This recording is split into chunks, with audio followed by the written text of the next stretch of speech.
Vamos a continuar entonces instalando lo que es el DNS. Dentro de nuestros comandos que les he pasado en nuestro documento, tenemos el archivo para poder hacer la copia correspondiente. Primero voy a entrar como superadministrador, superusuario, y ahora sí. En mi caso ha sido ya instalado, entonces vamos a ver el estado de lo que es el servicio PIN 9. Vamos a ver qué nos dice el comando. Vamos a utilizar el sistema de. Entonces ahí nos dice que está corriendo. Bueno, está detenido.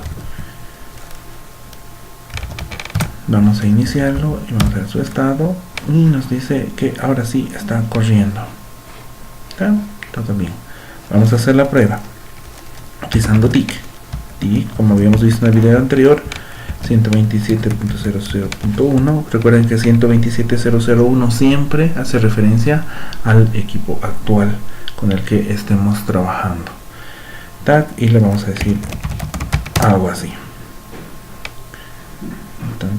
Y podemos ver que nuestro servidor en el puerto 53 nos está retornando todo lo que necesitemos. Si nosotros dejamos configurado este servidor, ya podría ser como un servidor de caché. Eso quiere decir que si almacenado en este archivo, ya no va a tener que ir a buscar a otros DNS por un tiempo corto, para que todas las consultas sean suministradas a este servidor y respondidas por el mismo. Esto nos lleva a hablar un poco sobre los nombres de dominio. Los nombres de dominio siempre van a haber un servidor raíz donde empieza la delegación de todos los nombres de dominio. Recuerden que el DNS es una base de datos distribuida, es decir, que nosotros podemos estar en un nodo dentro de toda la rama de árboles, y este nodo, cuando registremos algún IP, esto se va a ir actualizando desde la raíz.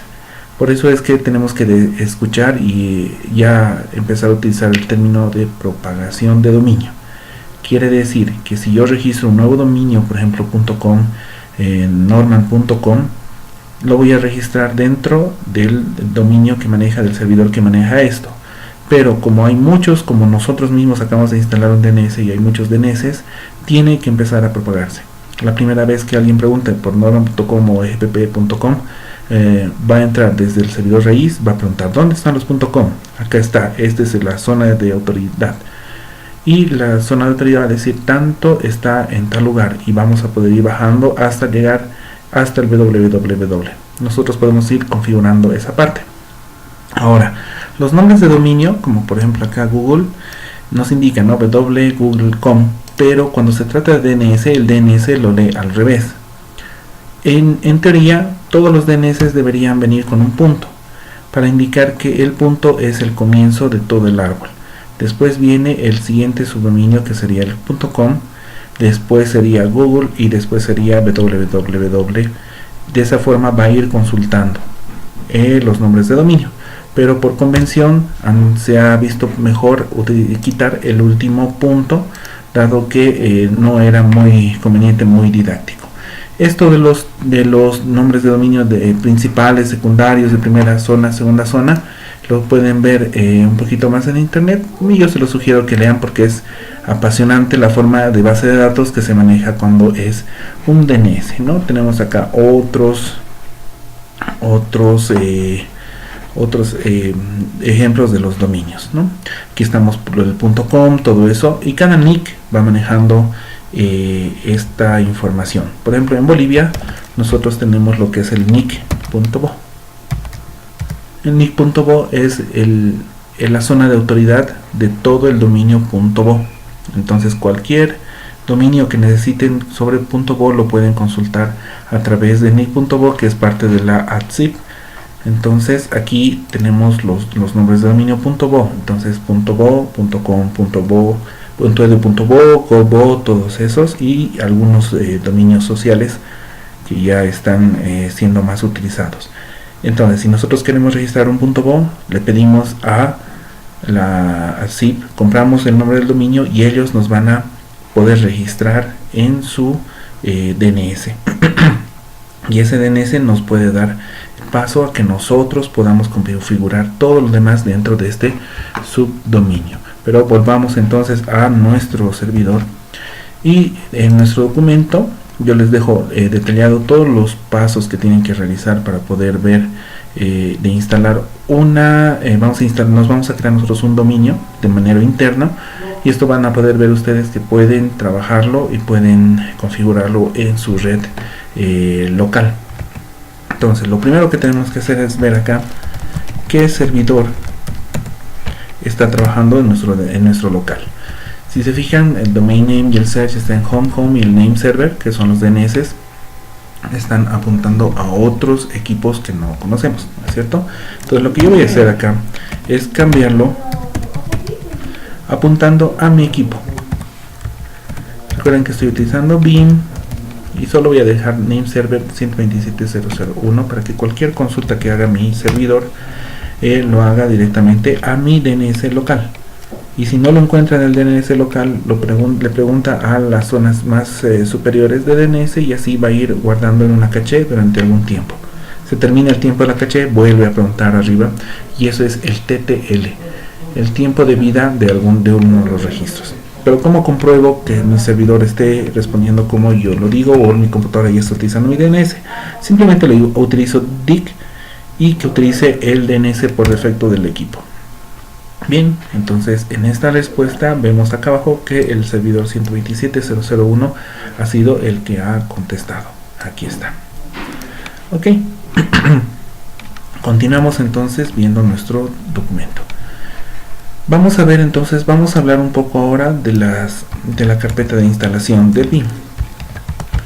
La carpeta de instalación tiene estos archivos.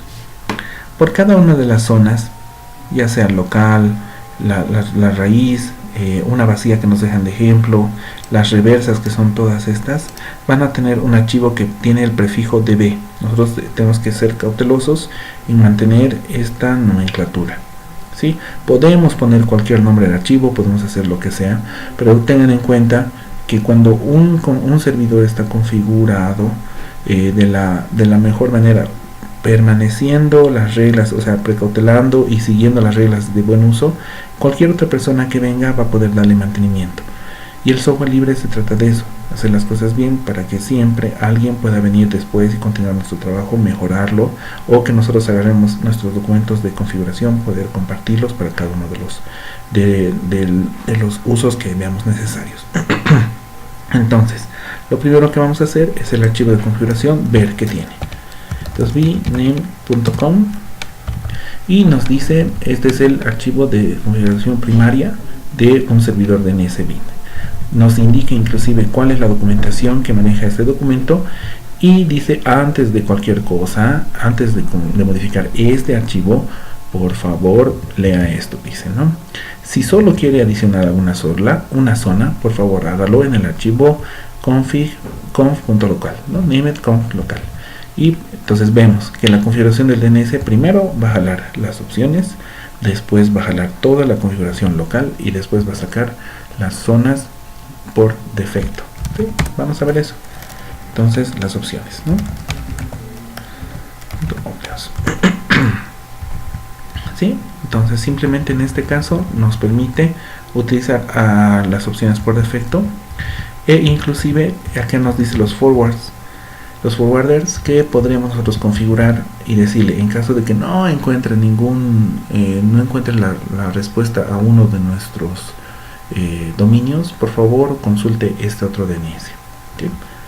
Tac, están NX domain no, todas algunas, y también está utilizando algunos comandos como para que pueda escuchar versión 6 sobre nuestro DNS.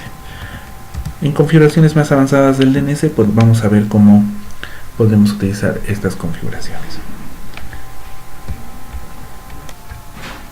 Perfecto. Acto seguido, ya hemos visto el option, veremos el archivo local, dname local. Sí, dentro del local ya hemos visto que tenemos que agregar todas nuestras configuraciones, ¿no? Pero antes de esto veremos el default zones y name.com conf default zones. Las zonas por defecto que manejan nuestro DNS siempre van a ser localhost, que está en el archivo, es de tipo master y está en el archivo dblocal. Su reversa, que también está, como les decía, db.127, de 0 también y de 255. Entonces cualquier consulta que haga lo va a tomar como si fuera esto. Podemos verificar cómo está la configuración, por ejemplo, del db del 0. Este es un archivo de configuración reversa que dice que el root, su zona de seguridad, de autoridad, el localhost, su name server es localhost. Configuraciones muy básicas pero bastante útiles. Vamos a ver el db local. Lo mismo, tiene su serial, su refresh, su retry, su expiración y su negative cache TTL. Entonces acá dice que el localhost, localhost está en el IP 127.0.0.1. Entonces cuando nosotros le hacemos ping localhost, lo va a ir a buscar en el 001 de localhost, ¿sí? Bien, volvamos entonces a nuestro documento. Ya nos estamos desviando mucho. Dice, ahora declararemos la zona homeland dentro del archivo named.conf local, que habíamos visto por qué. Acá yo le he dejado la configuración y vamos a agregar estas líneas de acá dentro de nuestro archivo de configuración. Entonces nuevamente vamos a entrar a este local y dentro de esta parte simplemente vamos a introducir, ¿sí?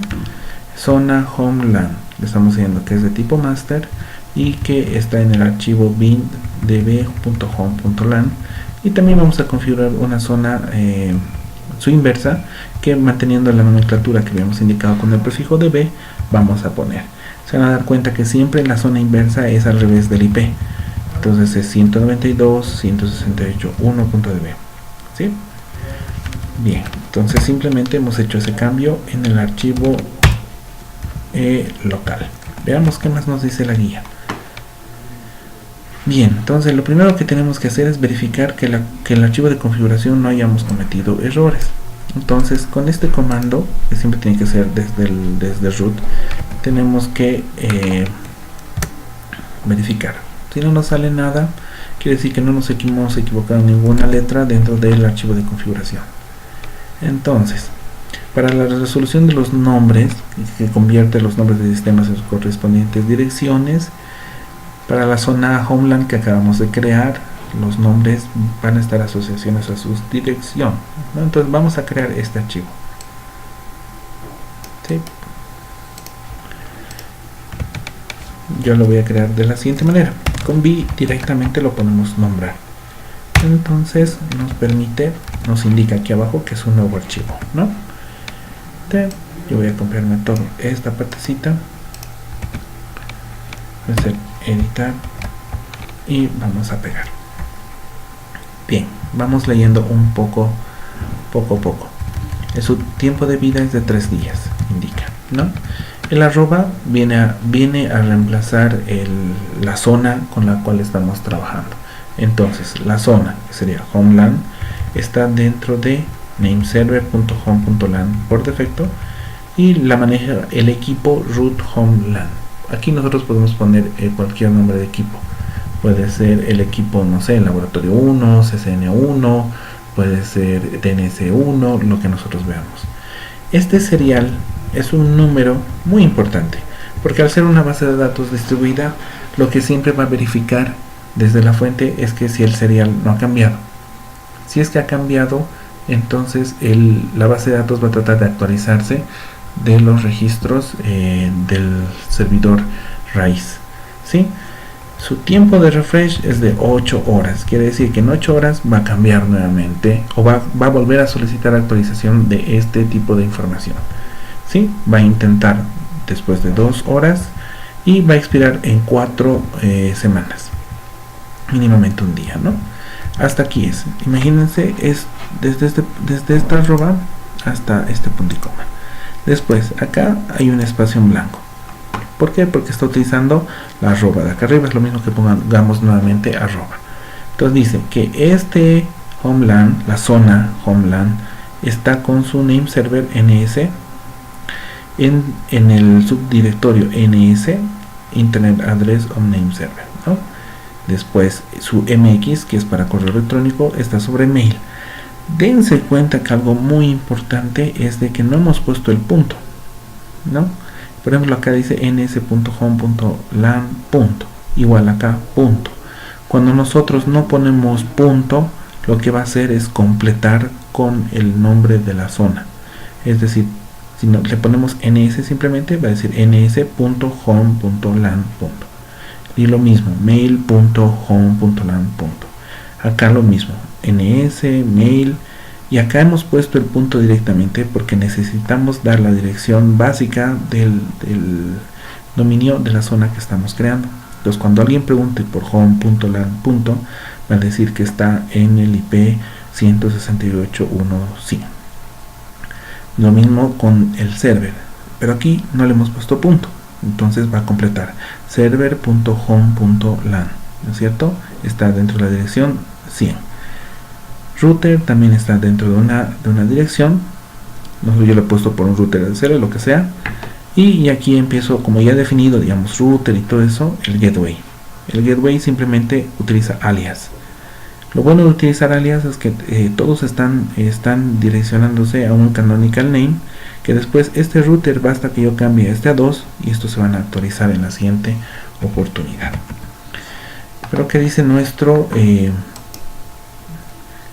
vamos a ver nuestro dominio? Y nos dice que podemos agregar otro tipo de canonical name, en este caso para completar nuestro archivo de configuración.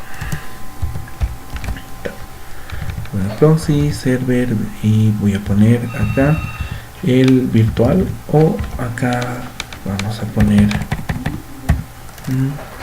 server. Así ustedes van a corregir eso, por favor, porque aquí estoy haciendo referencia a un virtual y debería ser www. Perdón, esto es server. Bien, entonces vamos a verificar nuevamente el nombre de la zona, pero ya con un comando especial del bin. Primero guardamos esto, salimos y le decimos que nos verifique si la zona está correctamente bien configurada dentro de este archivo. Le estamos dando el nombre del dominio y contra qué archivo tiene que configurar, revisar la configuración. Sí, dice la zona homeland está ¿cómo se llama? Cargada en el serial tanto, y nos da un OK. Entonces quiere decir que no nos hemos equivocado. Lo que vamos a hacer ahora es crearle también su zona reversa, que vamos a crear en este nombre de dominio. ¿Sí? Con este archivito hacemos lo mismo con el B, que es una belleza, tac, y copiamos en este caso, tac. Vamos a revisar un poco esto también. Ok, como es reversa, ¿no? ¿Se acuerdan? En la muy primera parte es casi lo mismo.